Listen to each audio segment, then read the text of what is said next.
95. The teachings of the Lord of the Second Coming. 3.3. The significance of the Industrial Revolution. God's ideal of creation cannot be fulfilled merely by forming a world without sin. God blessed human beings to have dominion over the universe. 11. We are to seek for the hidden laws of nature and advance science and technology to create a pleasant living environment.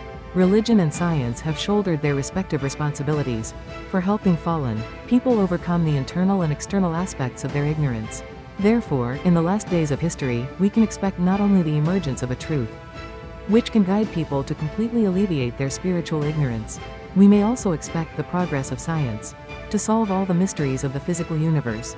12. Together, they will bring human society to the stage, just prior to the realization of the ideal world. Thus, we can understand that the Industrial Revolution, which began in England, arose out of God's providence to restore the living environment to one suitable for the ideal world.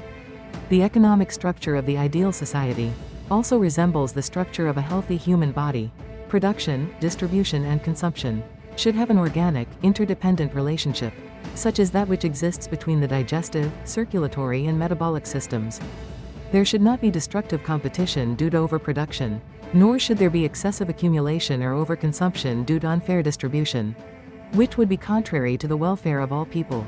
There should be adequate production of necessary and useful goods, fair distribution to supply what is sufficient for people's needs, and reasonable consumption in harmony with the purpose of the whole. The mass production born of the Industrial Revolution led England to claim vast colonies as sources of raw materials and markets for goods. In so doing, the Industrial Revolution opened up a vast territory for the propagation of the gospel. Accordingly, it contributed to both the internal and external aspects of the providence of restoration. 3.4. The rise of the great powers. We have seen how after the Renaissance, the unitary worldview of medieval Europe was divided into Cain and Abel type views of life. These gave rise to two types of political revolutions, and founded two types of democracies, both of which were greatly strengthened as a result of the Industrial Revolution. The two types of democracies were on the course to form the democratic and the communist worlds.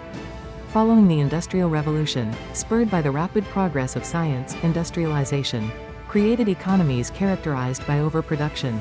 The great powers of Europe, which felt an urgent need to pioneer new lands as markets for their products, and as sources of raw materials for their factories, grew strong as they competed with each other in the scramble for colonies. Thus, two factors, the two trends in ideology and the course of economic development. Following the progress of science caused the later political division of the world into two blocks: the democratic world and the communist world.